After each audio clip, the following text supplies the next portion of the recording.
Vamos agora para o ano de 1692, o item 30 do nosso material didático. Quem foram e como morreram as bruxas de Salem? Não? Estamos no finalzinho da página 42. Bom, então, essa história que eu vou contar para vocês, ela se passa nos Estados Unidos. Olha, 1692, já eram 160 anos depois que Lutero fez a reforma protestante, 170 anos, quase 200 anos, muitos anabatistas já estavam fugindo para os Estados Unidos. Tá bom? A história da peregrinação para os Estados Unidos é contada exatamente a partir de anabatistas. Eu contei história para vocês de navios, tá bom? Como o navio Mayflower, que foi um navio que levou muitos anabatistas para os Estados Unidos, ok? Então agora, em 1692, já haviam se passado aí 60 anos que o Mayflower saiu, né, para os Estados Unidos, tá bom? Vai acontecer agora um conflito lá nos Estados Unidos, entre protestantes e anabatistas. Conflito não, porque, vamos dizer, os anabatistas eles não vão reagir, tá ok? Eles serão presos pelos protestantes, julgados, condenados, mortos, vão morrer pregando o evangelho. Essa história é muito conhecida, só que a maioria das pessoas não conta a história detalhadamente, né? Ou seja, não fala das pessoas que estavam sendo julgadas ali, ok? É um pastor anabatista, uma irmã anabatista, pelo menos, e um terceiro irmão também. Pois bem, o comentário diz, né? Vai ocorrer então um julgamento, eu digo, este é um julgamento realizado pela igreja protestante que governava os Estados Unidos com a coroa inglesa, e é a igreja protestante puritana, que tinham duas igrejas protestantes do estado, lá na Inglaterra, a igreja protestante anglicana e a igreja protestante puritana. Bom, a puritana era calvinista, pode chamar eles de calvinista, tá bom? Sempre lembrando que Calvino ele concordava com a teoria da guerra justa. Okay? Bom, o comentário prossegue. Entre os condenados como bruxos e bruxas estavam um pastor e uma irmã anabatista. Veja o comentário que eu coloco aí. Eu tirei então um trecho da revista super interessante para vocês poderem acompanhar comigo. Ele diz o seguinte: série de julgamentos e execuções na América colonial do século XVII, 1601 a 1700, mostrou até onde o fanatismo religioso pode chegar. O caso mais famoso de caça às bruxas aconteceu entre 1692 e 1693 nos Estados Unidos e levou mais de 150 pessoas para a cadeia, das quais 25 morreram.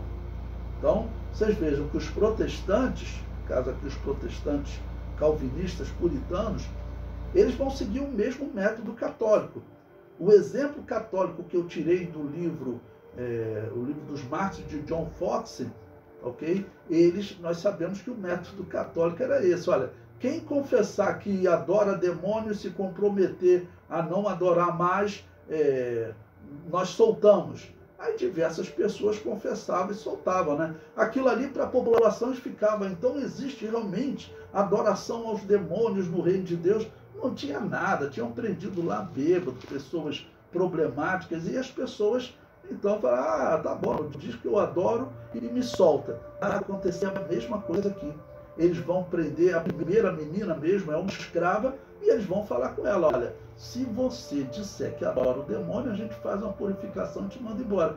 Porque o alvo era matar os anabatistas. A menina confessa: vocês me soltam? Sim, então ela confessou e foi solta. Bom, o historiador prossegue, né? A região de Salem era uma colônia britânica rachada por ataques indígenas e atormentada por pequenos crimes e disputas de terra. Lá, os puritanos reformados estabeleceram um governo em que a igreja comandava tudo. A população considerava a mulher submissa ao homem nesse período. Eles dizem, eles controlavam tudo. Em fevereiro de 1692, durante um inverno excepcionalmente frio, Beth Parris, filha de 9 anos do ministro religioso puritano de Salem, pegou uma doença estranha. Ela contorcia-se de dor, gritava, sofria de febre e reclamava para o médico do vilarejo que parecia estar sendo picada, atacada por alguma coisa que beliscava, picava ela. Hoje a ciência tenta explicar a doença como combinação de asma, abuso infantil e epilepsia. Outra tese, a garota teria ingerido um fungo presente no pão, mas na época ninguém sabia o que era. Não? Isso aqui parece possessão demoníaca, né?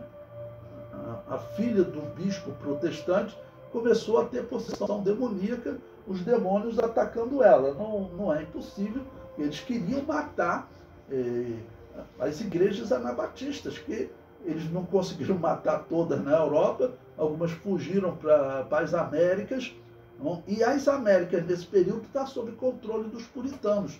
Então eles fazem esse julgamento, irmãos. Se vocês pesquisarem na história esse julgamento, até hoje os Estados Unidos não entendem como isso aconteceu. A morte das bruxas de Salem, isso é um tema que até hoje é discutido nos Estados Unidos. Eles já pediram perdão, eles não sabem como esse julgamento aconteceu. Eu sei, isso aqui é um julgamento da falsa igreja, tá bom? No caso, as igrejas protestantes perseguindo e matando igrejas anabatistas. Por isso que a sociedade civil não tem explicação para isso. Vocês podem pesquisar na internet, vocês vão ver os comentários assim cheios de interrogação, de absurdos, como acontece uma coisa dessa? Bom, o historiador prossegue.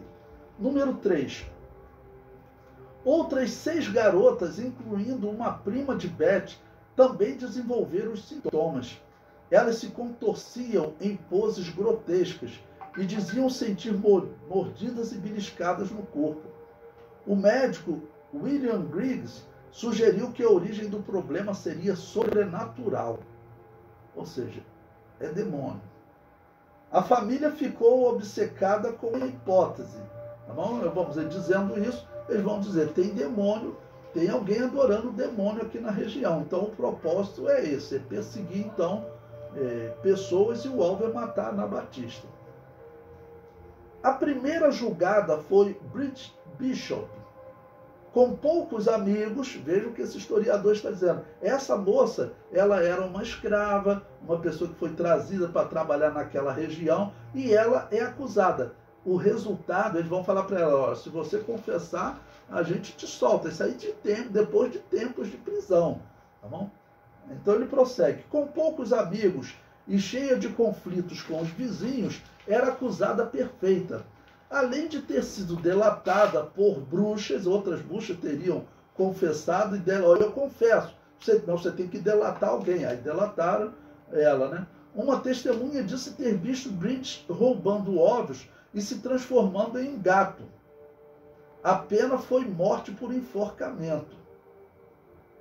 E vocês têm visto o exemplo dos julgamentos. A pessoa foi acusada, ela não tem que saber nem quem acusou ela. Ela tem que provar que ela não se transformou em gato.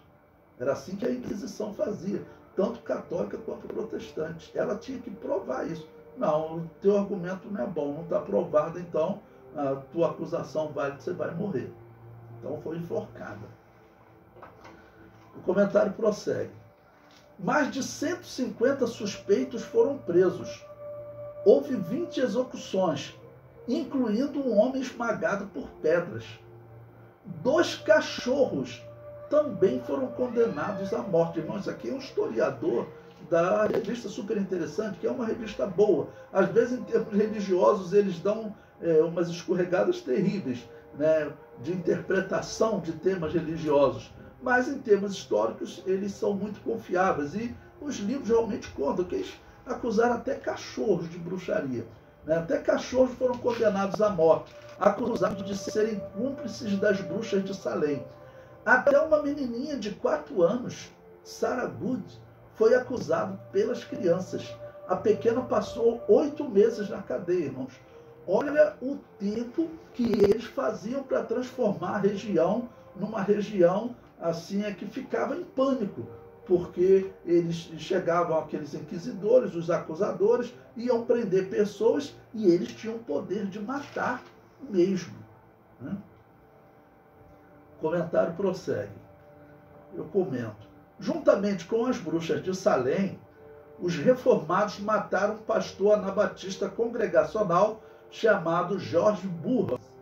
Burroughs foi acusado de possuir força extraordinária, que seria o resultado de feitiçaria.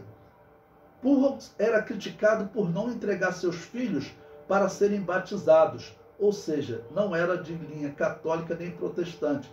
Uma pausa aqui para explicar a vocês. Se vocês lerem a história completa, é longa, vocês verão que o julgamento dele foi o seguinte: seus filhos são batizados?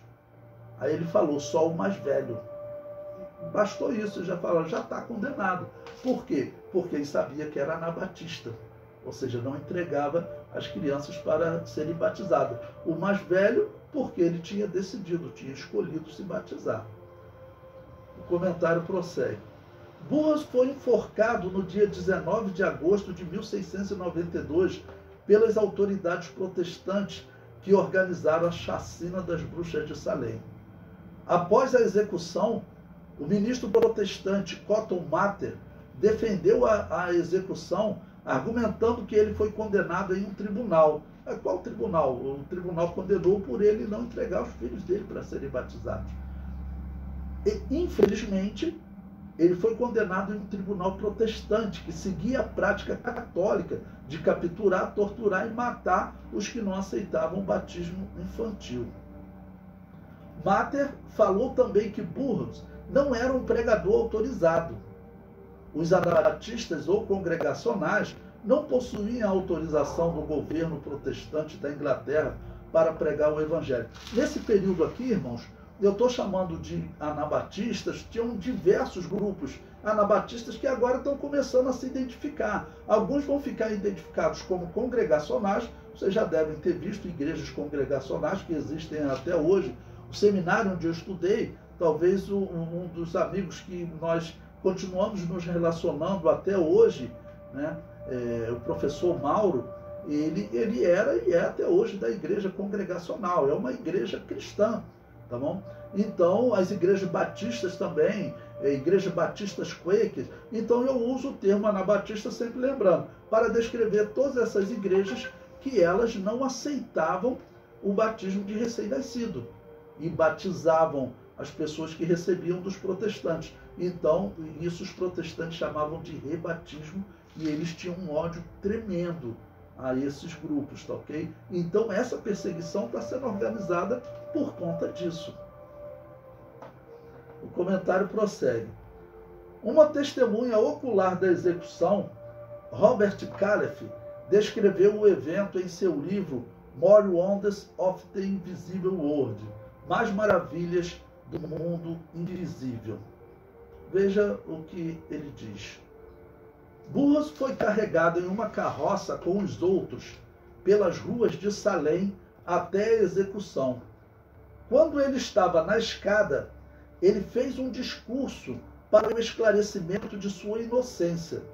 Eu gostaria de ter a íntegra desse sermão, né? Ele diz, com expressões tão solenes e sérias que foram para a admiração de todos os presentes. Sua oração, ou seja, ele fez uma pregação sobre quem estava assassinando ele, né, quem era ele, tá bom? E depois ele faz uma oração. Sua oração, que ele concluiu repetindo o Pai Nosso, foi tão bem formulada e proferiu com tal compostura e com tal, pelo menos aparente, fervor de espírito, que foi muito comovente e arrancou lágrimas de muitos, de modo que parecia a alguns que os espectadores impediriam a execução. Ou seja, o que é isso? O irmão começou a pregar a razão que ele estava sendo morto. E as palavras certamente quais eram, né? Eu sirvo a verdadeira religião de Cristo, estou sendo morto por uma religião falsa que quer impedir a pregação do verdadeiro evangelho. Tá bom? Então, ele fala essas palavras e o povo, e diz que ele fala com fervor de espírito, tá bom? Eu não tenho prova de que ele era um pentecostal, mas um irmão da igreja dele que foi preso, ele foi acusado de bruxaria, porque diz que ele tinha revelações sobre o futuro, então tinha visões, então isso é característica de pentecostalismo, tá bom? Bom, então ele fez esse sermão, né? Aí prossegue. O acusador disse que o negro se levantou e ditou para ele, ou seja, o protestante que está acusando ele está dizendo, esse discurso bonito, isso aí foi tudo decorado. E prossegue. Assim que foi desligado, o senhor Cotomata, montado em um cavalo, dirigiu-se ao povo, em parte para declarar que ele, Burros, não era um ministro ordenado, e em parte para possuir o povo de sua culpa, dizendo que o diabo muitas vezes se transformou em anjo de luz. E isso apaziguou um pouco o povo, e as execuções continuaram. Ou seja, o protestante ainda fala o seguinte, vocês estão vendo o discurso desse homem aí? O diabo também se transforma em anjo de luz. É isso que está na Bíblia. Então esse aí ele está disfarçando. Tem que matar ele sim. E aí o povo apaziguou. Esse texto aqui é interessante, que é um historiador, tá bom? Né, que daquela época resolveu escrever sobre notícias, informações interessantes do mundo, e escreveu. Porque se um protestante escreve, a gente não tem informações detalhadas assim, né? O comentário prossegue. Observe o trabalho de pesquisa do aluno Miguel de Biasi, da PUC, para o mestrado em teologia. Eu extraí um texto para nós podermos analisar. É importante que vocês saibam como a história está descrevendo, como os historiadores estão descrevendo a história. Ok? Para você saber como se posicionar. Porque tem pessoas que você vai ganhar ele para Jesus, né, dizendo que Jesus salva, cura e liberta, e que ele vai morar no céu, ele vai para um templo, vai cantar doutrinas simples que foram ensinadas a ele, vai pregar muito bem. Mas vai ter pessoas que Deus vai colocar diante de você, vai ser uma pessoa para você explicar para ele que esses fatos históricos, na verdade, não foram realizados por cristãos. Porque essa pessoa, ela pode estar, como eu já vi muitos, ela pode estar assim, com um descrédito em relação ao cristianismo, pensando que essas ações de católicos e protestantes, que era algo próprio do cristianismo. E nós temos que dizer, não é. Tá bom? Então veja o que esse pesquisador diz. Veja a visão que ele transmite, né? Ele diz, na história do cristianismo, muitíssimos fatos de natureza político-religiosa mostram as polêmicas memoráveis entre intolerantes, olha o que ele está falando, né? Ou seja, ele está descrevendo cristãos como intolerantes. Então, polêmicas memoráveis entre intolerantes em defesa de visões doutrinais distintas. Os cristãos perseguidos pelo Império Romano foram precursores da história do Ocidente na defesa do princípio da tolerância. Ele está dizendo o seguinte, lá no princípio, nos anos 200, os escritos cristãos defendiam a tolerância. E prossegue.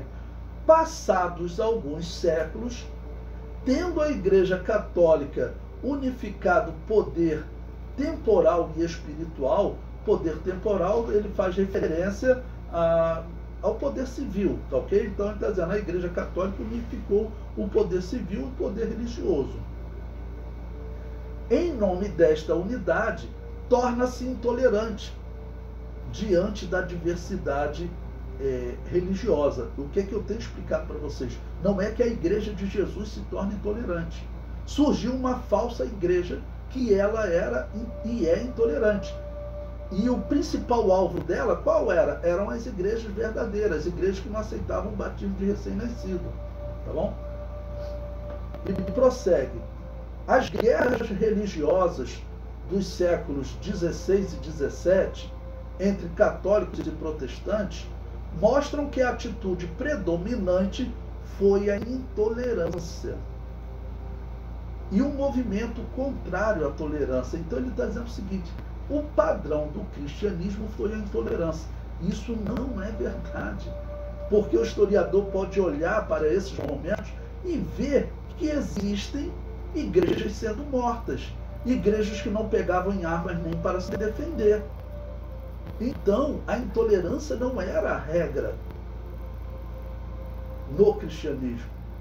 A intolerância não era a regra entre aqueles que se diziam cristãos.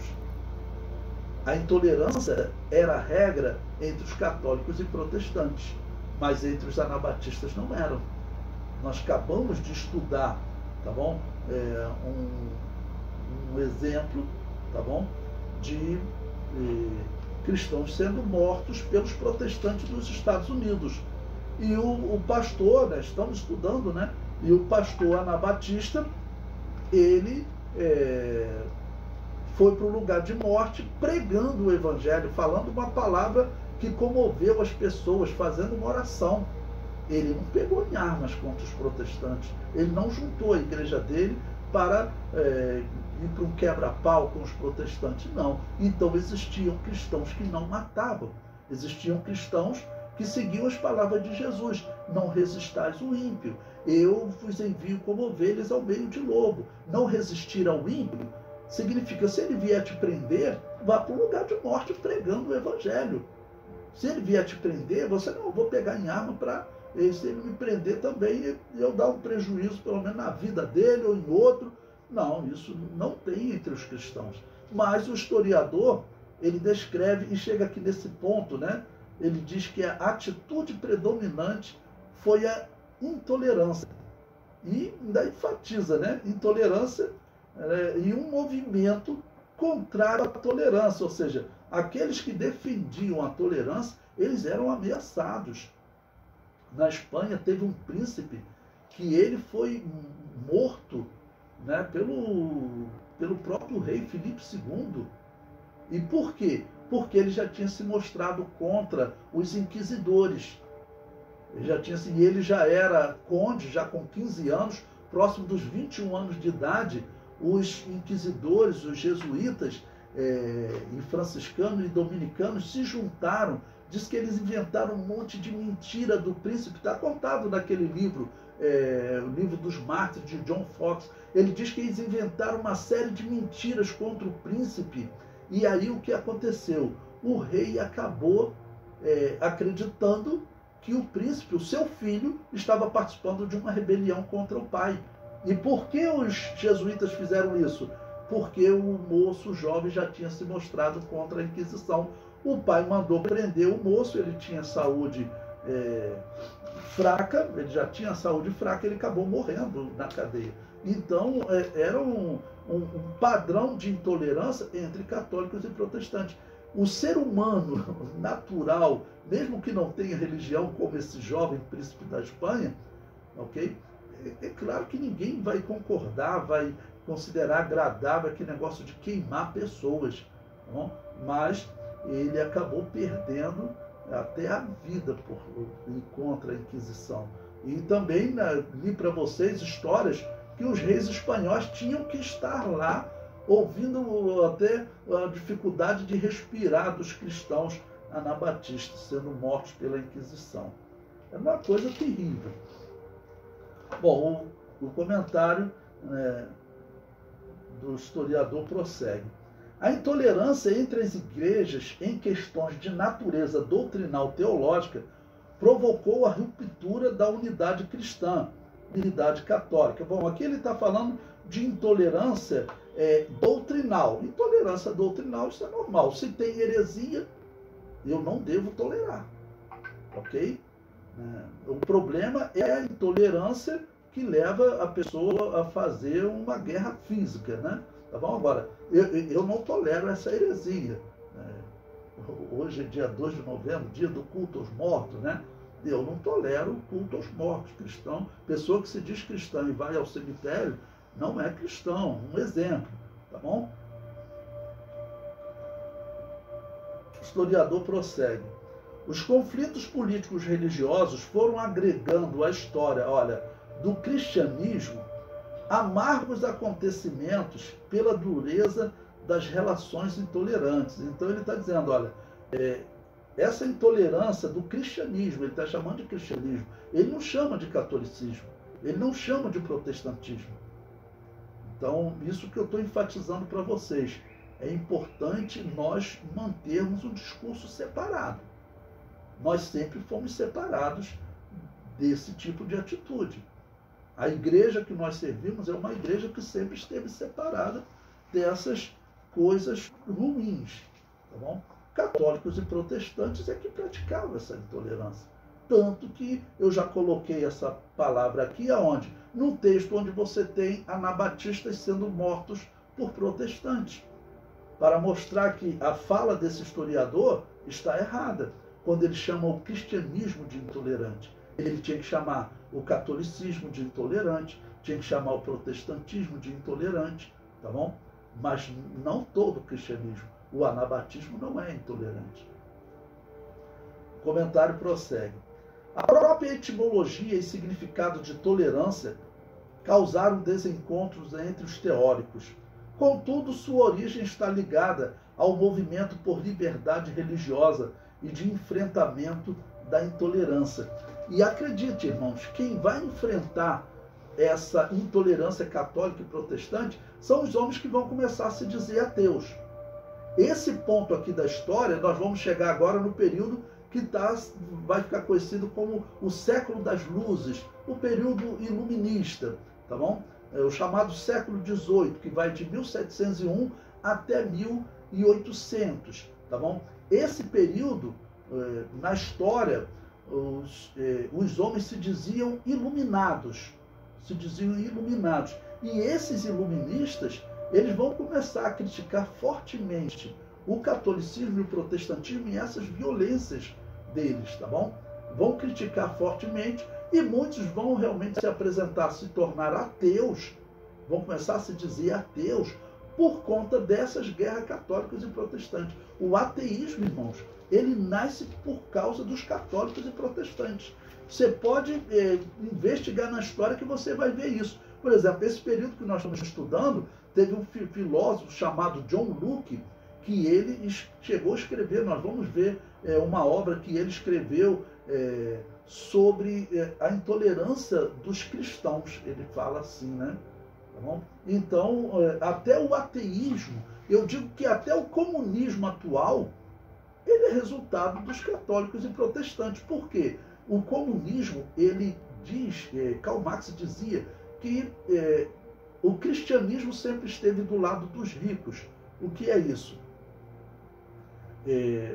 Os cristãos sempre estiveram do lado dos reis e contra os pobres, do lado dos poderosos e contra os simples. Então, por isso eles dizem que a igreja cristã tem que ser controlada. Lá na China, eles criaram uma igreja católica para eles. O comunismo tem uma igreja católica lá, que ela tem que ser, os bispos têm que ser ateus, tá, ok? Mas faz o rito de nascimento, de morte, recolhe o dízimo e faz essas coisas. Mas com o catolicismo eles não querem, porque eles dizem que o cristianismo é intolerante, mas o cristianismo não é intolerante. Então, irmão, vejam, nós verdadeiros cristãos que gostaríamos de enviar missionários para a China, para chegar lá, não influenciar em nada na política dela, porque a característica da igreja cristã é se manter separada da política, tá ok? Sempre foi assim historicamente. Nas últimas décadas isso começou a mudar, mas eu me lembro quando criança, quando jovem, a igreja ela fugia do tema política, ok? E essa mudança eu considero até perigosa. Não, eu considero até perigosa. Então nós gostaríamos de enviar missionários lá para a China, mas os chineses não querem saber de uma igreja que anuncie um Deus. Eles querem uma igreja que seja ateia. Por isso eles fundaram uma igreja católica ateia lá. E lembrando, esse Papa Francisco reconheceu os bispos ateus da China como bispos católicos, né? Bom, então eu apresentei esse trabalho. Você tem o endereço aí completo para você acessar a tese da PUC, né? Em que ele diz que a intolerância foi o padrão na história do cristianismo, depois que Constantino acabou com a perseguição. Antes, o cristianismo, diz ele, era vítima de perseguição. Depois de Constantino se tornou o perseguidor. Isso não é verdade. Isso não é verdade. Sempre existiu um cristianismo fora da Igreja Católica, um cristianismo verdadeiro, que não roubava, matava e destruía. Então eu comento, o nome do historiador, De Biase, né, pensa que a história da Igreja Católica e das igrejas protestantes refletem a história da Igreja de Jesus. De Biase está errado. Na verdade, encontramos fato material da Igreja Católica unindo-se a igrejas reformadas e perseguindo, capturando, torturando e matando os verdadeiros cristãos. Essa herança maligna de uma história vergonhosa não pode ser lançada sobre a verdadeira Igreja de Jesus. Alguns historiadores, ao ler a publicação da carta sobre a tolerância, né, uma carta que John Locke escreveu, o título dela é Sobre a Tolerância, e John Locke, eles dizem: os cristãos precisam aprender a tolerância.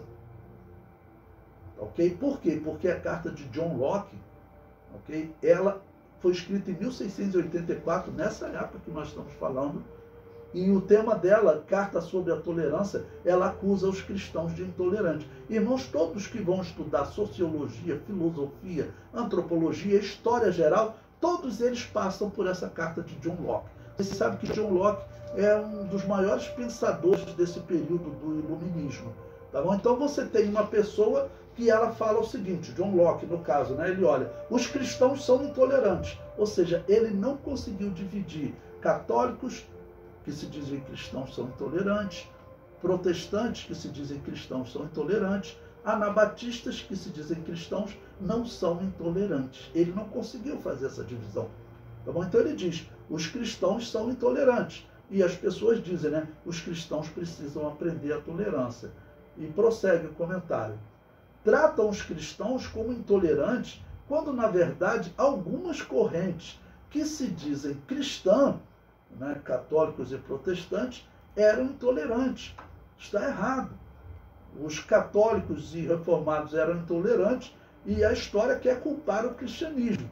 Irmãos, seja por ignorância ou por medo, tá bom? As pessoas pecam quando elas dizem que isso aqui era cristianismo. Eu falo se nós falarmos, porque aí nós estamos confessando que esses aqui são seguidores de Jesus, tá bom? Então essa obra aí que John Locke escreveu, 1684, próximo do final então desse século XVII, é um marco na história do iluminismo. O próprio John Locke, ele teve que fugir da Inglaterra nesse período, ok? Porque resolveram matar o rei e ele era uma das pessoas, né, sendo um grande mestre que estava sob perigo de morte. Ele foi para a Holanda, ok? E lá na Holanda, como ele, podemos classificá-lo como um protestante também, a Holanda era um país mais tolerante. Então acabou que foi lá na Holanda que ele escreveu esse livro sobre a tolerância, que os cristãos deveriam aprender a tolerância. Lá na Holanda, o rei não aceitou a pressão dos protestantes calvinistas para perseguir os anabatistas. Tinham perseguições, mas eram em número bem menor, tá ok? Bom, aproveitando, eu coloquei aí para vocês também, né, o tópico seguinte, o item 31, agora na página 45, ou não, na página 46, eu coloquei o iluminismo e o cristianismo. Porque esse John Locke, que eu dei destaque para vocês, que escreveu essa carta sobre a tolerância, não? Ele vai influenciar esse período e o século que vai se seguir, tá bom? O